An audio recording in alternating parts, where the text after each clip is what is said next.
Bon, aujourd'hui, je vais vous parler, on va directement aborder ce dernier cours, qui va traiter, je dirais, de l'aspect photovoltaïque, des matériaux pour le photovoltaïque. Alors, on a vu la dernière fois, si vous voulez, l'abondance du soleil, avec également l'eau, les deux étant des sources d'énergie importantes, et ainsi de suite. Et on va voir aujourd'hui qu'on a pu utiliser finalement ces deux ressources la dernière fois en utilisant ce que j'appellerais la conversion, c'est-à-dire on avait fait directement de la séparation de l'eau en hydrogène et en oxygène en utilisant la jonction semi-conducteur-métal et liquide, et on avait pu dans ce cas générer de l'hydrogène et de l'oxygène. Eh bien, ce qu'on va faire aujourd'hui, eh bien, on va tout simplement voir comment on va pouvoir produire de l'électricité à partir du solaire, c'est-à-dire comment on va transformer ces photons en énergie électrique.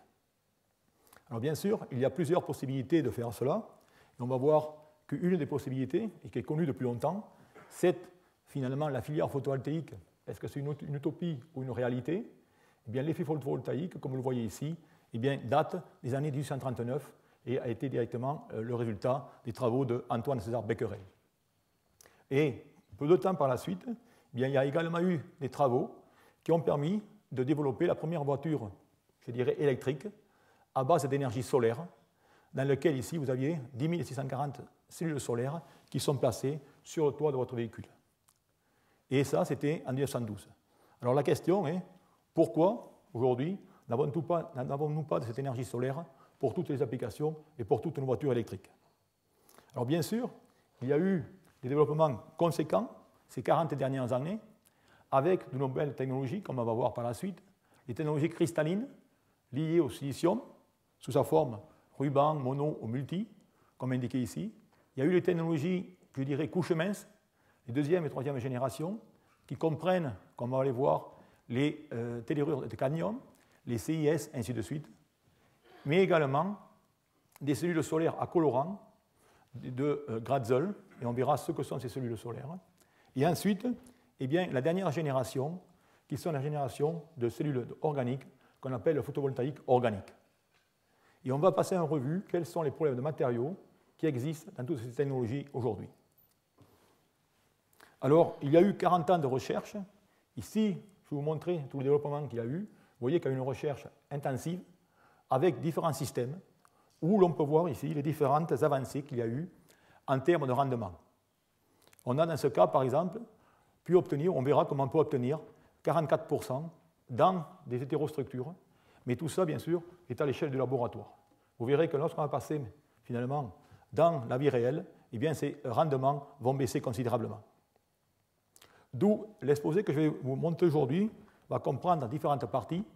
Dans un premier temps, je vais vous parler directement des bases du photovoltaïque, le spectre solaire, les semi-conducteurs et les jonctions PN, qui sont à l'origine de ce photovoltaïque, montrerai le principe de fonctionnement. Ensuite, je m'intéresserai aux techniques de couches minces, les filières silicium, les filières, je dirais, tellure de cadmium, CIS, et ainsi de suite. Par la suite, je regarderai les cellules à colorant, et je terminerai par les cellules du photovoltaïque organique, et vous donnerai quelques conclusions et perspectives sur ces différents types de cellules. Alors, pour regarder le spectre solaire, eh bien, comme je vous l'ai montré la dernière fois, ce spectre solaire a une partie visible, qui est une partie dans laquelle on va pouvoir directement piéger ou absorber l'énergie qu'on va vouloir. Alors pour cela, eh bien, on s'aperçoit que cette énergie est localisée dans ce domaine de potentiel de 3,1 eV à 1,5 eV. Et si on regarde ce que ça donne au niveau des matériaux, on s'aperçoit qu'on a les métaux, dans lesquels le niveau de Fermi tombe dans la bande de conduction. Dans ce cas, il n'y a pas de bande interdite. On a des isolants. Dans ce cas, la bande interdite va aux alentours de 5 eV. Et on a finalement les semi-conducteurs, dont la bande interdite peut tomber finalement dans ce domaine d'énergie visible, entre 1 et 3 électronvolts. Et je vous noterai ici finalement que l'énergie varie inversement proportionnelle à la longueur d'onde. D'où c'est finalement ces matériaux qu'on va regarder, ces semi-conducteurs. Et la source de cet effet photovoltaïque va provenir finalement de deux semi-conducteurs que j'appellerai semi-conducteurs dopés N, indiqué ici, dans lequel on mettra un élément pentavalent au lieu du silicium, c'est-à-dire qui va donner un électron au réseau, et un un substituant trivalent, l'aluminium, qui dans ce cas va absorber, c'est-à-dire va créer un trou. Et on va avoir une raison d'OPN et d'OPP. Et lorsqu'on va mettre ces deux semi-conducteurs l'un derrière l'autre, eh bien, il va se créer une interface, comme vous pouvez le voir ici, due à la formation d'un potentiel très élevé qui va faire en sorte de séparation des charges. Et par conséquent, maintenant, lorsque je vais envoyer un photon sur ce dispositif, eh bien, je vais avoir la création d'une paire électron-trou. Et cette paire électron-trou eh bien, va se dissocier directement à cette interface pour donner le courant qui va être formé d'électrons et de trous. Mais la difficulté dans tout ça, c'est que c'est directement, vous voyez que vous avez ici cette zone de change d'espace et vous avez des zones de diffusion où on va pouvoir avoir ces différentes paires d'électrons-trous. Et si vous formez une paire d'électrons-trous qui va être trop loin de cette interface, eh bien, elle va se recombiner avant, finalement, d'arriver dans cette zone où elle devra se dissocier. D'où toute la difficulté va être, finalement, à faire en sorte d'avoir cette création de paires d'électrons-trous près de cette interface. Et c'est la raison pour laquelle vos panneaux solaires sont des panneaux directement plats, pour avoir directement un contact parfait avec cette interface. Et bien sûr, pour cela, il vous faudra un photon qui aura une énergie plus grande que le gap indiqué ici. Une deuxième importance dans tous ces problèmes de photovoltaïque est indiquée ici. En effet, si vous prenez un métal, et si vous pouvez directement, dans ce cas, exciter un électron, eh bien vous avez toute cette énergie cinétique qui va directement être retransmise au métal en donnant cette énergie thermique au métal. Maintenant, si je prends un semi-conducteur, eh bien, je vais avoir un photon. Si ce photon a exactement la même bande interdite, mais ça va aller impeccable, si maintenant j'ai un photon de plus grande énergie, eh bien, ce photon de plus grande énergie va avoir une énergie cinétique qui va être directement perdue dans le réseau. Et ça, ce problème de thermalisation des photons, ou des électrons, ou des photogénérés, va être l'élément essentiel dont on va parler dans cet exposé, et qui finalement va freiner le développement de cellules photovoltaïques à haut rendement. Enfin, un autre concept que je dois vous introduire est celui de semi-conducteurs à bande directe et à bande indirecte. À bande directe, vous voyez ici que dans l'espace des vecteurs d'onde, j'ai le sommet de la bande de valence qui correspond avec le bas de la bande de conduction. Et dans ce cas, j'aurai une excitation directe, on appelle ça une bande interdite directe. Maintenant, si je prends cette situation, vous voyez que dans ce cas, on n'a pas le même vecteur d'onde et l'absorption d'un photon va finalement générer deux espèces, avec en bleu ici la création d'un phonon qui est rien d'autre que la paquet d'énergie qui va être libéré par le réseau. D'où ça va avoir également des conséquences très importantes, puisque au niveau de la recombinaison, eh bien, automatiquement, si j'ai un procédé à deux étapes, ma recombinaison sera plus longue. Par contre, mon absorption va être également plus longue. Ça veut dire que le silicium, qui est un gap indirect, eh bien, va mettre beaucoup plus de temps à absorber. C'est-à-dire qu'il faudra des couches beaucoup plus épaisses avec le silicium qu'avec d'autres matériaux. Et tout cela eh bien, se traduit dans l'importance de ce spectre ici, de ce spectre solaire. Voilà un semi-conducteur. Si j'utilise le silicium, eh bien voilà ici, si vous voulez, le seul domaine, ou la seule partie d'énergie que je vais utiliser. Okay? Et vous voyez que cette partie A ici, mais cette partie est totalement perdue pour ces problèmes de thermalisation. Eh bien, c'est ce que les chercheurs vont essayer de récupérer, et vous verrez les pistes qu'ils vont utiliser pour faire cela. Alors, il y a bien sûr ce gap, mais un autre paramètre qui est très important dans le choix des semi-conducteurs va être, comme vous le pouvez voir ici, le coefficient d'absorption. Ce coefficient d'absorption va finalement déterminer l'épaisseur de la couche qu'il va vous falloir. Si vous avez un très bon coefficient d'absorption, dans ce cas, vous pourrez utiliser tout simplement des couches minces. En contraste, si vous avez un mauvais coefficient d'absorption, comme ça va être le cas du silicium, il vous faudra des couches épaisses. Donc voilà, si vous voulez, où sont les matériaux qu'il faut regarder.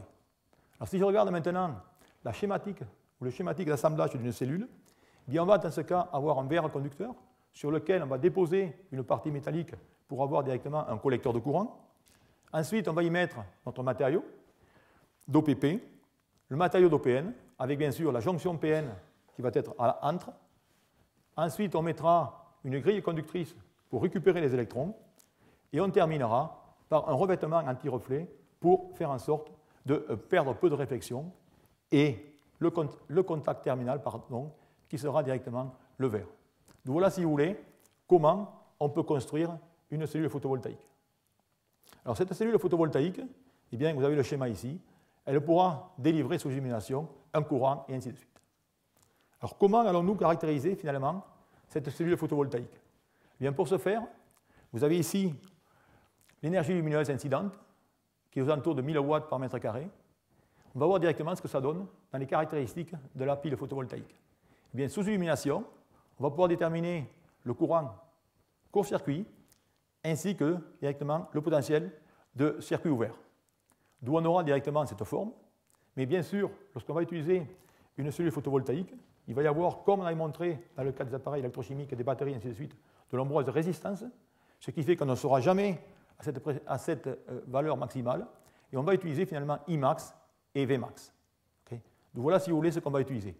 Et ça, eh bien, on peut définir quel va être finalement le rendement qui va être défini comme la puissance maximum délivrée sur la puissance lumineuse incidente. Eh bien, cette puissance maximale va être le produit du courant court-circuit plus du circuit ouvert par le facteur de forme qui n'est rien d'autre finalement que le rapport de B sur A. Et on va pouvoir ainsi déterminer la puissance de cette cellule photovoltaïque, oui, le rendement que je vais vous mentionner chaque fois. Donc voilà, si vous voulez, pour un peu les bases sur cet effet photovoltaïque. Donc maintenant, ce qu'on va voir, c'est qu'on va voir les différentes technologies qui vont être basées sur différents matériaux. Et dans un premier temps, on va s'intéresser aux composés du silicium et ses dérivés. Alors, ces composés du silicium, eh bien, vous connaissez tous le silicium, il n'existe pas sous sa forme naturelle, il existe sous des formes de silice ou silicate, d'où il faudra directement le purifier, le préparer, et on fera cela par des réactions de carboréduction à haute température. Il a un band gap de 1,1 électron-volt, un coefficient d'absorption, comme je vous mentionnais, qui est relativement faible, et ce qui va impliquer qu'il va falloir des épaisseurs de plusieurs microns. Et bien sûr, le silicium qu'on va utiliser ici n'est pas du silicium qui doit avoir la qualité d'un microélectronique. C'est la raison pour laquelle, dans les premiers temps, on utilisait le rejet d'un microélectronique pour faire le silicium pour les cellules photovoltaïques. Alors ce silicium, il va falloir le préparer et on va regarder du silicium monocristallin. Alors le silicium monocristallin se prépare par un procédé relativement qui date, qui est le procédé Czochralski. Finalement, ce n'est rien d'autre que la fondue savoyarde. Vous prenez directement du silicium, vous le fondez, et vous allez directement mettre en germe. Et vous allez tourner et retirer progressivement. Et lorsqu'on fait ça, eh bien, tout simplement, on va initier la direction cristallographique et on va pouvoir obtenir ces beaux cristaux de silicium qui sont orientés, à partir desquels eh bien, on va directement coupler les fameux wafers dont vous avez vu dans les circuits pour la microélectronique. Donc voilà, si vous voulez, comment se fait le silicium microcristallin. Alors sur la base de ça, eh bien, on va pouvoir construire des cellules photovoltaïques. Et là, vous avez des cellules photovoltaïques différentes générations, homojunction, qui vont différencier par de petites anomalies. Vous voyez qu'en ce cas, dans les contacts d'argent à l'extérieur, là, on va avoir des contacts d'argent enfuis. Dans ce cas, on va mettre un double réflecteur. Et en jouant tous ces jeux, finalement, on peut augmenter les rendements de 14% à 16% et à 24%. Tout ça, si vous voulez, c'est le silicium monocristallin. Mais ce silicium monocristallin, comme vous avez vu, dû à sa synthèse, coûte relativement cher. C'est la raison pour laquelle on a évolué rapidement vers du silicium polycristallin, où on est passé maintenant de ces wafers à des barreaux de silicium dans lesquels vous voyez les différents domaines. Et dans ce cas, c'est une méthode toujours pareille à haute température, mais on n'a plus besoin de faire la méthode Czochralski pour orienter directement ce cristal. Bien sûr, on fait ça avec des défauts. Il y a des défauts. Et vous avez l'orientation aléatoire des grains qui fait en sorte que la performance décroît. Mais le coût décroît également fortement. Et ensuite, une autre sorte de silicium qui a fait l'usage est ce qu'on appelle le silicium polycristallin amorphe, où dans ce cas, eh bien, c'est un silicone amorphe hydrogéné qu'on prépare par déposition en phase de vapeur à partir du xylane. Et on a des composés du silicium qui contiennent de faibles quantités d'hydrogène, et dans ce cas, on peut aller de 5% à 20%. Quel est l'avantage de ce silicium? Eh bien, c'est tout simplement qu'il va avoir, bien sûr, un coût très faible. Il a un band gap qui est de 1,7 électron-volt comparé au band gap de 1,1 électron-volt au silicium pur, et un coefficient d'absorption qui est beaucoup plus supérieur, d'où, par conséquent, on pourra utiliser des couches plus minces. Eh bien, à partir de cela, on va pouvoir faire également des cellules photovoltaïques. Et vous avez ici des cellules photovoltaïques que j'appellerai des cellules multicouches, où l'astuce, comme on peut le voir ici, est d'utiliser finalement, de couvrir tout le spectre du solaire. C'est-à-dire qu'on va prendre directement plusieurs jonctions et on va pouvoir faire finalement ces structures couches minces en utilisant une jonction simple, une double jonction ou une triple jonction. Et en faisant cela, eh bien, on va augmenter progressivement le rendement. Ce qui fait qu'en laboratoire, eh bien, on peut obtenir des jonctions triples à base de silicium amorphe. Alors, ce n'est pas exactement vrai, puisqu'en ce cas, vous voyez qu'on combine un alliage silicone-germanium avec également du silicium cristallin. Mais dans ces genres d'hétérostructures, on peut obtenir des rendements allant de 13%. Alors, un avantage également de cette technologie, c'est que l'on peut également faire des cellules photovoltaïques, je dirais, flexibles. Et voilà ici, finalement, une hétérostructure, comme vous pouvez voir, qui a été construite finalement sur un substrat plastique, où on peut avoir des rendements de 10 à 11%. Mais les résultats les plus importants, ou les plus intéressants du moins, proviennent de cellules hétérojonctions, comme vous pouvez voir ici, dans lesquelles la particularité ici, c'est des procédés d'abord qui sont à très basse température. On a de nouveau du silicium amorphe, mais on a mis maintenant une couche entre directement l'absorbeur et le métal. Et notez ici qu'on a une cellule symétrique, c'est-à-dire finalement qu'on a deux cellules photovoltaïques. Et grâce à cela, eh bien, on peut collecter davantage de photons et on peut obtenir des rendements allant jusqu'à 18 ou 19%, comme vous pouvez voir ici. D'où, en résumé, si je regarde finalement au niveau du silicium, qu'est-ce qui se fait aujourd'hui? Eh bien, vous avez les différentes technologies avec les rendements indiqués ici et les coûts. Et la plupart de ces technologies sont des technologies commerciales, avec le cas du silicium monocristallin, qui est le plus performant, mais bien sûr qui est le plus coûteux, par rapport au silicium amorphe, qui est, je dirais, vous voyez, une simple structure de 4 à 5%. Si on fait la triple jonction, on peut avoir 13%. Et enfin, les cellules hétérojonctions, qui peuvent vous donner du 19%. Donc voilà, si vous voulez, ce que l'on peut faire à partir du silicium. Alors, quels sont les autres matériaux que l'on utilise aujourd'hui dans ce domaine? Eh bien, on va directement voir dans le tableau périodique, et vous voyez qu'en ce cas, eh bien, on va avoir tous les éléments autour du silicium. Et dans ce cas, eh bien, on va pouvoir faire des alliages et ajuster le gap en choisissant correctement les différents composants. On va choisir ces différents composants à partir de l'électronégativité, puisqu'on sait que plus la différence d'électronégativité sera grande, plus le gap sera important. C'est la raison pour laquelle, si je peux dire, le silicium a un gap qui va être plus important que le germanium. Mais on pourra également faire la même chose avec ce que j'appellerais le nombre quantique moyen. Alors ce nombre quantique moyen, c'est la moyenne géométrique, finalement, de ce nombre quantique n qui définit directement les différentes rangées. Et si, par exemple, je prends le phosphure d'aluminium, le phosphure de gallium, eh bien, je regarde dans la variation de n, vous voyez que lorsque n va augmenter, n moyen, eh bien, le gap va diminuer. Ça veut dire qu'en ce cas, je suis en train de prendre des éléments qui vont des colonnes 3D, 4D, et ainsi de suite. Et à partir de cela, eh bien, certains composés apparaissent très intéressants. Par exemple, on voit la structure de gallium ou le phosphure d'indium qui va avoir des gaps de 1,4 electron-volt ou 1,3 electron-volt, et également des composés de 6 qu'on va voir par la suite, comme le tellurure de cadmium, qui a un gap de 1,44 electron-volt. D'où, comme vous pouvez voir ici, maintenant, on a une panoplie finalement de composés dont je vais pouvoir faire directement varier le gap. Okay. Et si je fais ça, eh bien, je vais pouvoir, dans ce cas, obtenir des matériaux à plus haute performance. En effet, si je prends la structure de gallium, une cellule homojonction, je peux avoir 25%, dû au fait qu'en ce cas, rappelez-vous, on est dans le cas d'un gap direct, opposé au gap indirect dans le cas directement du silicium. Mais plus important, c'est que maintenant, je vais pouvoir refaire mes hétérostructures, comme j'ai fait avant, et couvrir directement tout le spectre d'énergie solaire.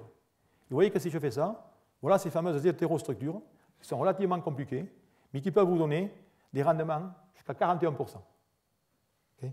Et ces rendements, on peut encore les augmenter si on utilise la technique de concentration, c'est-à-dire que maintenant, on va concentrer les radiations sur ce semi-conducteur. Et on peut aller jusqu'à 46%. Alors effectivement, vous pouvez dire que le photovoltaïque, on atteint 46% aujourd'hui. La difficulté, c'est que les coûts sont astronomiques. Lorsque vous voyez directement, lorsqu'on fait fabriquer ces hétérostructures, l'appareillage qu'il faut, ainsi de suite, on a des performances, mais bien sûr, on ne peut pas directement commercialiser ça pour la grande échelle. Alors, quels sont les matériaux, finalement, où on peut faire de la grande échelle? Bien, les matériaux qu'on peut faire à la grande échelle sont des matériaux relativement plus simples, donc le tellurure de cadmium. Vous avez la structure cubique qui est indiquée ici, et vous avez ici une cellule de structure de cadmium, une cellule basée sur le tellurure de cadmium, où maintenant on a comme verre transparent conducteur, on n'a pas SNO2, mais on a directement C2SNO4. Bien, dans ce cas, on peut avoir des cellules qui vont vous donner des rendements supérieurs à 13%. Et dans ce cas, les matériaux sont relativement simples et les méthodes, je dirais, d'assemblage sont relativement faciles. C'est la raison pour laquelle c'est une technologie qui est fortement commercialisée et dont la production annuelle est aux alentours de 490 MW. La difficulté, bien sûr, avec cela provient du fait qu'on utilise du tellurium, qui n'est pas terrible du point de vue environnemental, et du cadmium également.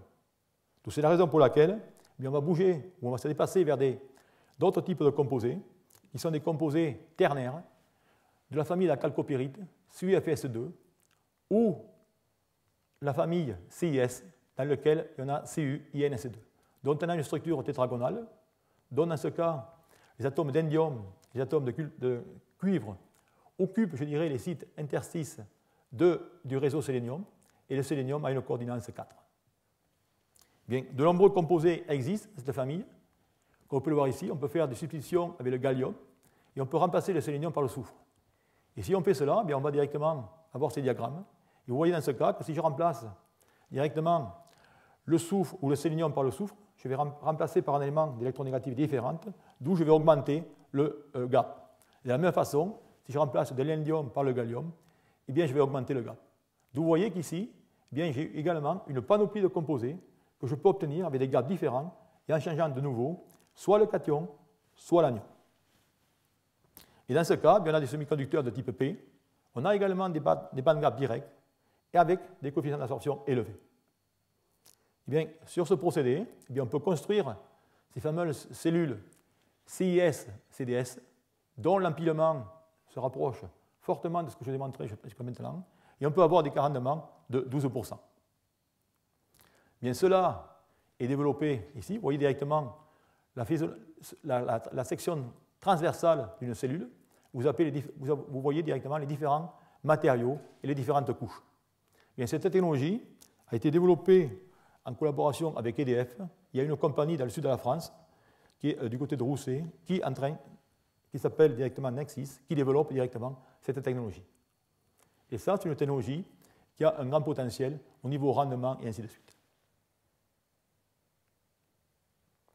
Mais bien sûr, là aussi, vous avez vu que cette technologie, elle est basée cuivre, indium et sélénium. Et parmi ces trois éléments, il y en a un qui est peu abondant, qui est l'indium. Donc c'est la raison pour laquelle eh bien, il y a des recherches récentes qui s'effectuent sur de nombreux composés, dont spécifiquement la kestérite, dont vous voyez ici, dans lequel maintenant eh bien, on va remplacer l'indium ou le gallium par du zinc et de l'étain. Et on obtient ces structures dont le gap peut varier en fonction des éléments que vous mettez de 1 à 1,7 électronvolts.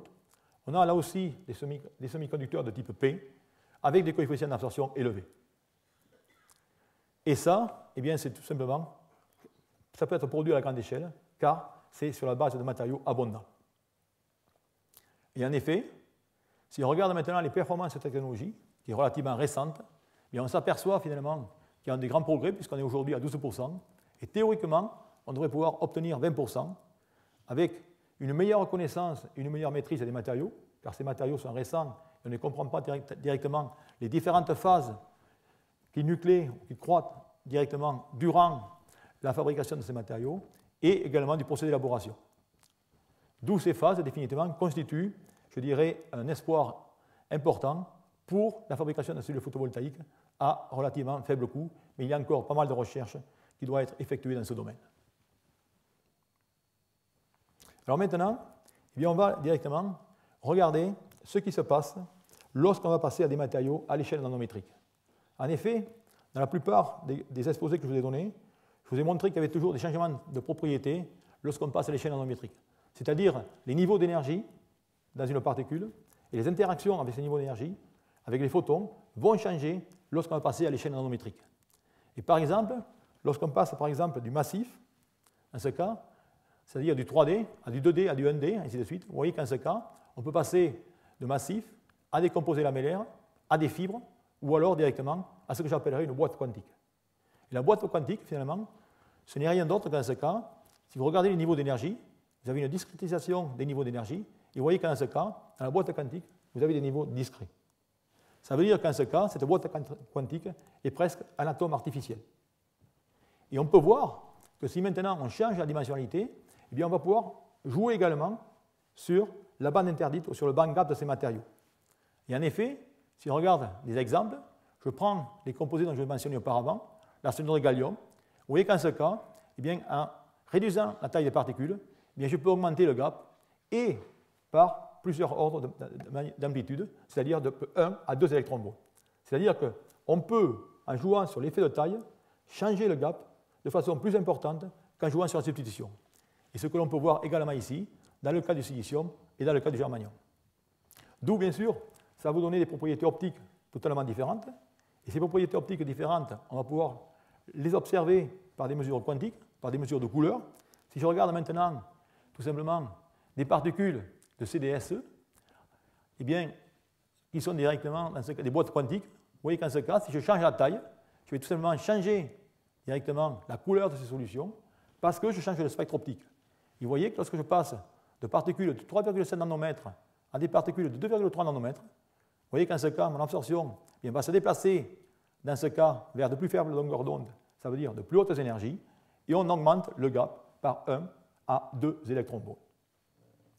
D'où, si vous voulez, ça c'était très important, car ça va permettre, dans le futur, si vous voulez, d'obtenir des cellules photovoltaïques à plus haut rendement. Alors pour ce faire, eh bien, comment on va jouer là-dessus? Alors si on regarde finalement, quelle est la limite de ce rendement photovoltaïque? Eh bien, les calculs montrent que la limite thermodynamique est aux alentours de 85%.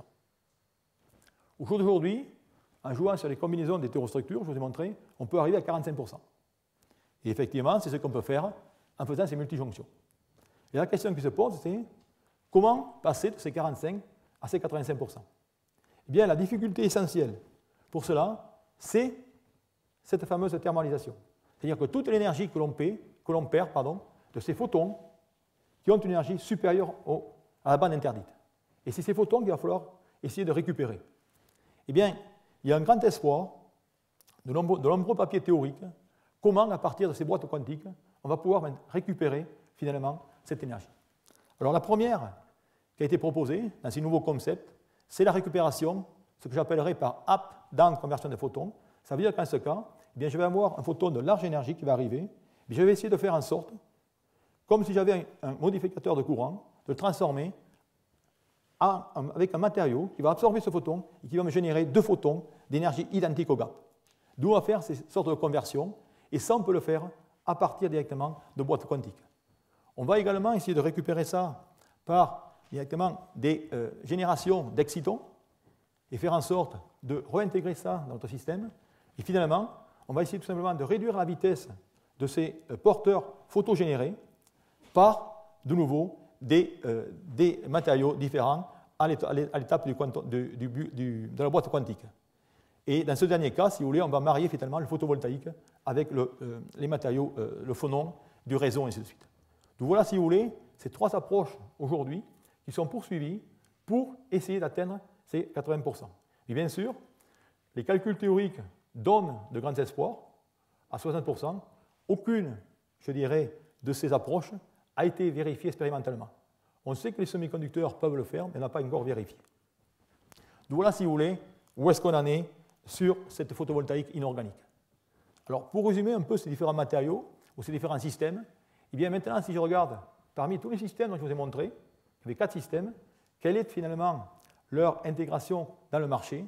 Et on s'aperçoit que finalement, la 88% des panneaux photovoltaïques que vous voyez sont à base de silicium cristallin, comme vous pouvez voir ici, seulement 3,4% à partir de l'amorphe, 2,4% à partir de CJS et 5,5% à partir de la technologie CDTE. Donc voilà, si vous voulez, une répartition aujourd'hui dans l'utilisation du photovoltaïque. Et les technologies dont je vais vous parler maintenant sont des technologies nouvelles qui n'ont pas encore finalement rentré ce marché. Alors ces technologies nouvelle que je vais vous parler maintenant, ce sont différents principes. Ça va être les cellules photovoltaïques à colorant, dont on va voir finalement comment ça fonctionne, qu'est-ce que c'est et quels sont leurs avantages. Alors dans ces cellules photovoltaïques à colorant, bien finalement, ce n'est rien d'autre où on va directement mimer la photosynthèse. Ici, vous avez la photosynthèse naturelle, et qu'est-ce que vous avez dans cette photosynthèse naturelle? Vous avez un colorant, qui va être en ce cas la chlorophylle, qui va absorber un photon, et pour générer ou créer un électron et un trou. Et ce trou, directement, va générer l'oxydation de la molécule d'eau pour dégager de l'oxygène et un proton qui va être transformé par notre procédé de photosynthèse pour agir avec le glucose, avec le CO2 pour donner du glucose, et ainsi de suite. Et bien, vous allez voir que maintenant, dans cette cellule à colorant, eh bien, ça va être à peu près la même chose. Voilà finalement ce qu'est cette cellule à colorant. Et qu'est-ce qu'on va utiliser là-dedans? On va utiliser tout simplement un colorant qui va absorber le photon pour créer un électron et un trou, et directement cet électron va aller dans une bande de conduction, et ainsi de suite. Et on ne va pas dans ce cas générer des produits chimiques, mais on va tout simplement générer de l'électricité en créant des électrons et des trous. Donc voilà, si vous voulez, le principe de ces fameuses cellules qui sont les cellules de Grätzel. Alors, ce qui est intéressant, voyons directement comment ces cellules, finalement, ont été trouvées. Eh bien, je dirais que cet effet, directement, des colorants pour, finalement, l'effet photovoltaïque, bien, je dirais, a été connu depuis les années 1977 par ces différents auteurs qui ont fait l'expérience indiquée ici, ou construit l'assemblage, dans laquelle, vous voyez, il y avait un oxyde transparent conducteur, du TiO2, et une couche de colorant, avec un électrolyte, un catalyseur et de nouveau un oxyde conducteur. Bien, lorsqu'ils ont fait la manip, ils ont observé un effet, si je peux dire, photovoltaïque, mais relativement très faible. Et vous voyez, le concept était là.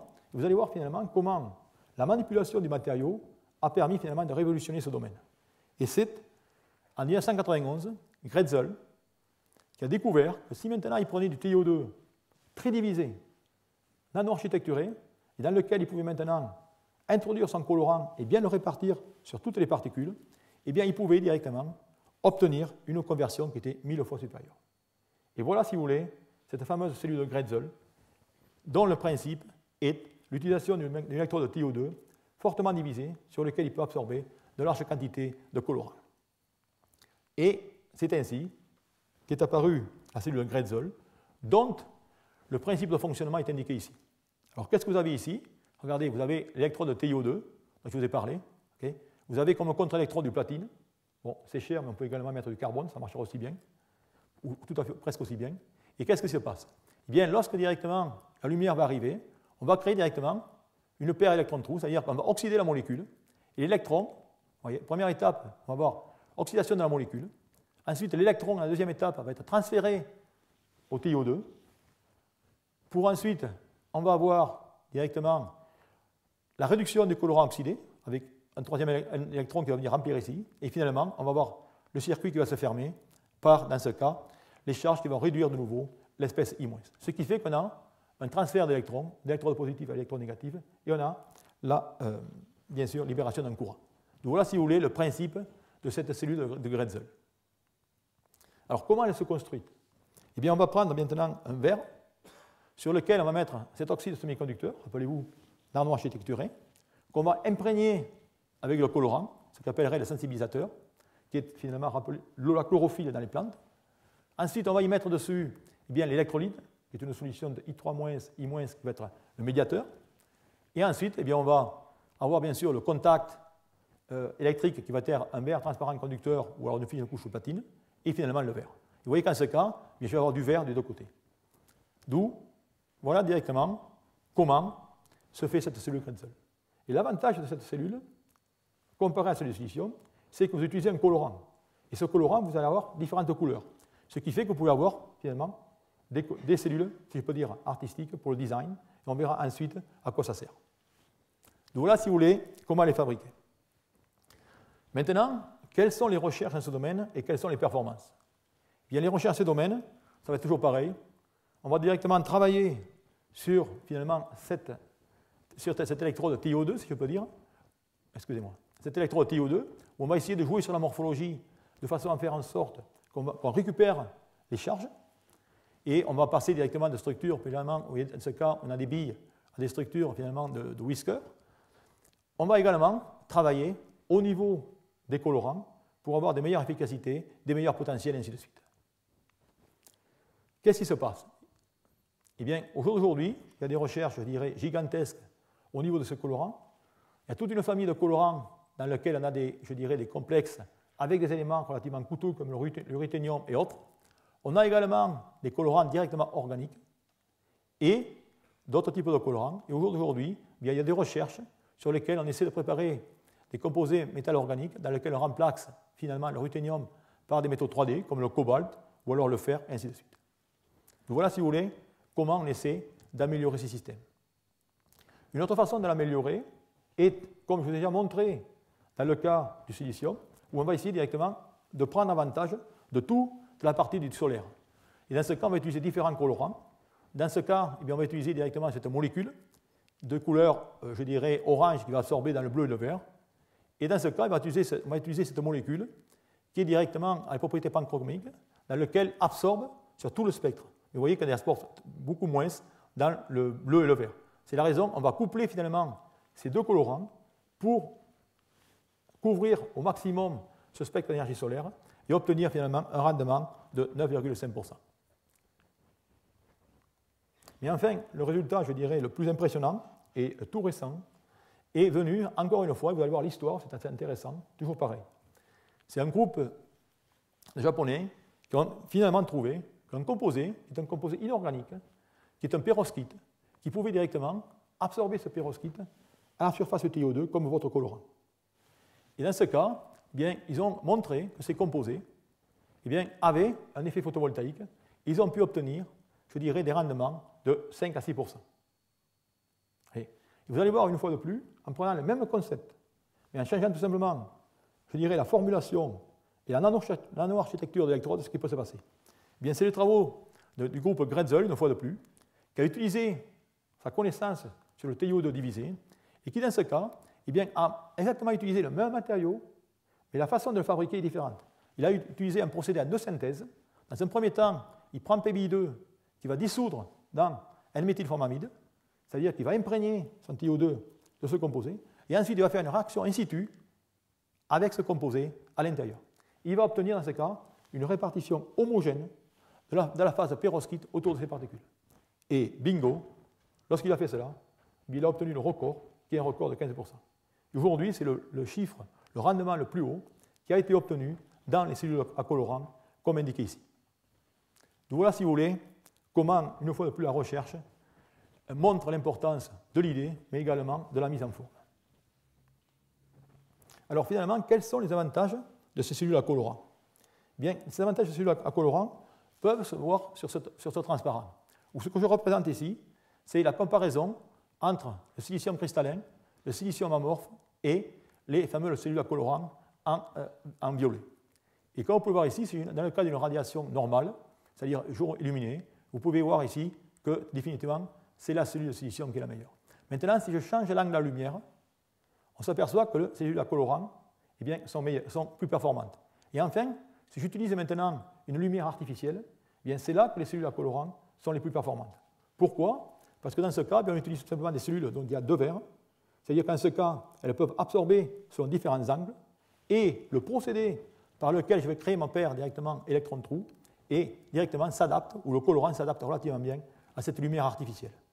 Et ça va avoir des implications considérables sur les applications, parce que si je regarde les applications, eh bien effectivement, on a des rendements dans ces matériaux de 10%, comparé au laboratoire de 15% que je vous ai montré. Le coût est faible, mais les performances sont peu sensibles à l'incidence, il y a la flexibilité, et ce qu'il y a, c'est directement variation de la couleur. C'est la raison pour laquelle bien, beaucoup de ces dispositifs peuvent être tout simplement utilisés en appartement pour des lampes, et ainsi de suite, comme on peut le voir ici. D'où, finalement, cette technologie eh bien, verra son application, je dirais, plutôt à l'intérieur des buildings qu'à la surface des buildings. Car il y a encore des difficultés pour les performances, je dirais, la durabilité, due au fait qu'on utilise quand même, rappelez-vous, un électrolyte qui est directement I3-, I-, qui n'est pas un milieu relativement sympathique, et il y a pas mal de corrosion. Donc voilà, si vous voulez, ce que je voulais vous dire sur ces différents types de cellules photovoltaïques. Et enfin, je voudrais regarder maintenant la dernière partie, qui est la cellule photovoltaïque organique. Et là aussi, c'est une technologie relativement récente, je dirais, qui date des dernières 15 ou 20 ans. Alors, dans ce cas, eh bien, on va passer de l'inorganique à l'organique. Voilà la structure de la cellule photovoltaïque dans le cas de l'inorganique. Et maintenant, on a la cellule organique. Et vous allez voir qu'en ce cas, on va utiliser des polymères conducteurs de type N ou de type P. On va utiliser une jonction identique à la jonction PN. Qu'est-ce qui va se passer? Eh bien, dans ce cas, un photon va arriver, je vais créer directement un exciton. Alors, un exciton, ne vous faites pas trop de soucis, c'est directement un électron et un trou, mais tout simplement, ils sont liés par des interactions coulombiennes. Cet exciton, il va diffuser la jonction pour être directement séparé en électron et un trou, et pour produire directement le courant, comme vous pouvez voir ici dans l'étape numéro 4. Si on regarde plus en détail comment cela fonctionne, eh bien, puisqu'on passe de composés inorganiques, on n'a plus les bandes de valence ni les bandes de conduction, mais maintenant on va avoir directement les niveaux HOMO, qui sont directement les niveaux plus hauts occupés et les moins occupés, l'HUMO, et ainsi de suite. Et vous avez ici, dans le cas des accepteurs, on va utiliser dans ce cas une molécule de fullerène sur laquelle on a fait directement des substitutions, et on a le cas des donneurs, où dans ce cas, on a directement un polyhexylthiophène. Et ce qui va se passer, vous voyez, vous créez cet exciton, et vous allez avoir directement le transport d'électrons et de trous. Et le potentiel de la cellule va directement être déterminé par le LUMO de votre molécule accepteur d'électrons moins le HOMO de votre molécule de donneur d'électrons. Et là aussi, le point clé dans cette technologie va être tout simplement le temps de vie de cet exciton, c'est-à-dire sa longueur de diffusion. Eh bien, cette longueur de diffusion va être aux alentours de 10 nanomètres. Ça veut dire qu'en ce cas, il va falloir construire des composites ou des matériaux dans lesquels cette diffusion soit de 10 nanomètres et surtout que la séparation des phases soit inférieure ou égale à 10 nanomètres. Donc vous avez ici les premières constructions qu'il y a eu, ce que j'appellerais des bicouches hétérojonctions, dans lesquelles les chercheurs ont assemblé la cellule comme auparavant et en séparant finalement les couches d'accepteurs d'électrons et de donneurs d'électrons. C'est-à-dire qu'on avait directement une configuration bicouche. Et bien sûr, dans ce cas, les contacts étaient relativement faibles et les domaines d'absorption relativement limités. Alors pour pallier à cela, eh bien, il y a différentes possibilités qui sont indiquées ici. On peut faire des mélanges de polymères donneurs-accepteurs à l'échelle nanométrique. Et là, toute la difficulté, c'est de maximiser les interfaces de façon à avoir une très bonne collection de charges. Et réduire la distance entre les deux phases, comme je dis, à être égale ou inférieure à 10 nanomètres.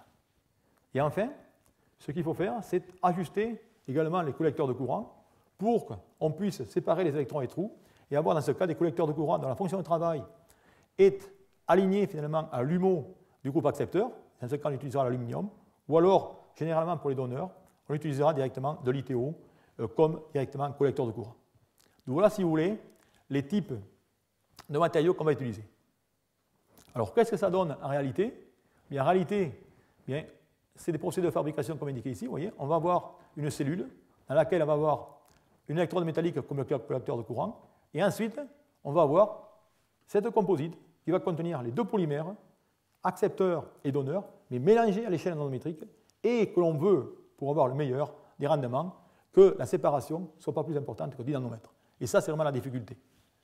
Et c'est la raison pour laquelle, vous voyez ici directement l'assemblage, où vous avez un zoom de cette partie, qui est finalement ce conducteur.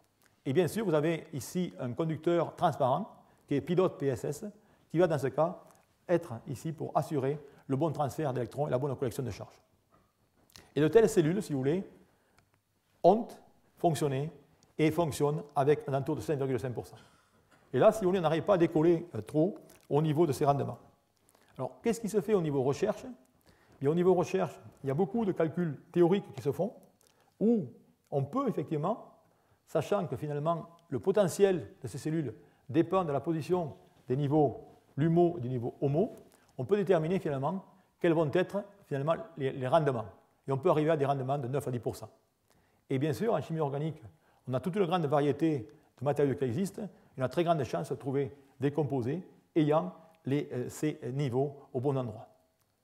Une autre recherche qui se fait est également au niveau de la préparation de ces électrodes, où là, eh bien, on essaie finalement de regarder la nanostructuration de ces électrodes composites. Vous avez ici un système désordonné et un système ordonné, et finalement, ce qu'on voudrait, eh bien, c'est exactement cette situation dans laquelle la séparation serait inférieure à 10 nanomètres. Et, comme toujours, le dernier résultat, qui date de 2013, où là, eh bien, on a fait, une fois de plus, des cellules tandem. Vous avez une cellule tandem, dans ce cas organique photovoltaïque. Ça, c'est du travail du groupe de UCLA, où ils ont obtenu le record, qui est un record de 10,6% de rendement. Donc voilà aujourd'hui quel est le record dans le cas du photovoltaïque organique.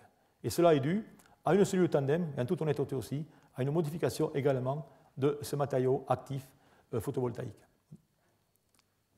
Donc voilà à peu près ce qu'on regarde au niveau de ces cellules organiques. Alors, à quoi ça sert et pourquoi?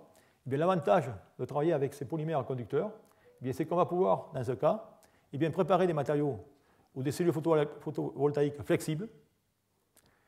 Et on a des technologies qui sont adéquates pour de grandes surfaces, comme on peut le voir ici. Mais, comme vous avez pu vu, les rendements en laboratoire sont autour de 10%. Et au jour d'aujourd'hui, directement, commercialement, on peut arriver péniblement à 3,9%. Il y a une société d'ailleurs à Boston, qui est Konarka, qui développe ces types de cellules photovoltaïques. Alors là aussi, il y a encore des difficultés à haute température vis-à-vis de la durabilité et ainsi de suite. Donc voilà, si vous voulez, un peu l'état de l'art sur toutes ces technologies. Alors maintenant, je vais un peu regarder, résumer finalement, quels ont été les progrès grâce aux matériaux sur ces différentes technologies de photovoltaïque que je vous ai montrées. Alors ce que je regarde ici, c'est tout simplement des cellules uniques, dans lesquelles vous avez bien sûr le silicium monocristallin, qui est le plus performant. Vous avez le CIGS, dont je vous ai mentionné, sur lequel on peut obtenir, de nouveau, du 20,8% en laboratoire. Le tellurure de cadmium, où on arrive directement à 19,6%. Vous avez l'amorphe silicium. Vous avez les cellules de Grätzel, les organiques. Vous voyez directement les perovskites, dont je vous ai mentionné. Ça, c'est une technologie qui date de 2000, où les premiers effets ont été trouvés en 2000, et on est déjà à 16,2%. D'où, vous voyez qu'il y a des progrès, et tout ça, une fois de plus, est à l'échelle du laboratoire. Le passage à l'échelle commerciale a quand même beaucoup plus de difficultés pour prendre le dessus. D'où, si je regarde maintenant ces différentes technologies en termes de développement durable, et si je compare celle qui est la plus souhaitable, ce que je rapporte ici finalement, c'est l'énergie utilisée pour la fabrication sur la production d'électricité annuelle.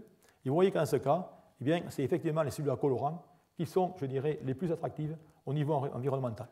Okay. Maintenant, si je me place un peu à l'échelle mondiale, dans ce domaine du photovoltaïque, eh bien, ce que je rapporte ici, finalement, c'est la production annuelle en mégawatts pic. Et vous voyez qu'en ce cas, en fonction du nombre d'années, en fonction des différentes technologies, vous voyez qu'au jour d'aujourd'hui, on a une installation cumulée qui est aux alentours de 100 gigawatts, ce qui est relativement important.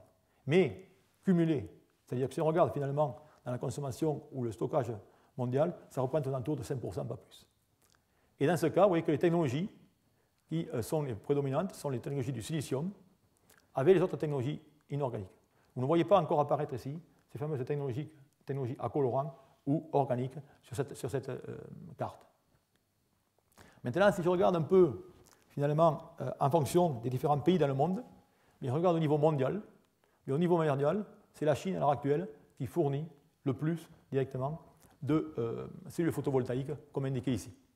Maintenant, si je regarde au niveau européen, ça ne va pas vous surprendre, c'est l'Allemagne qui vraiment domine, je dirais, toute cette énergie photovoltaïque, comme indiqué ici par cet histogramme. Vous voyez finalement tous les pics rouges qui émergent.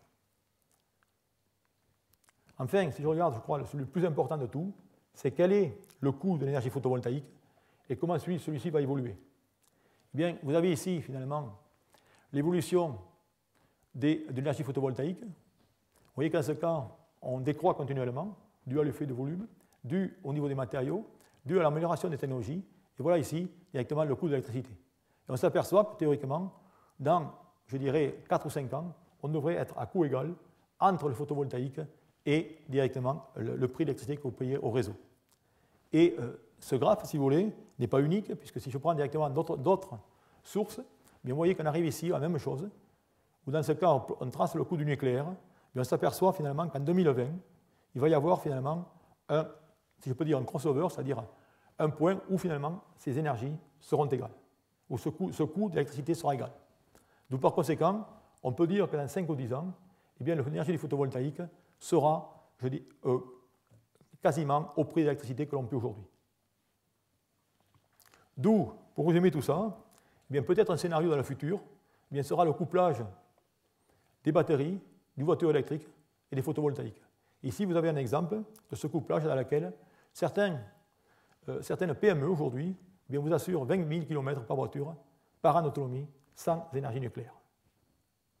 Donc voilà, si vous voulez, à peu près ce que je voulais vous raconter sur l'énergie photovoltaïque, quelles sont les recherches au niveau des matériaux, quelles sont les implications au niveau de la société et pour notre environnement. Et je vous remercierai pour votre attention pour cela.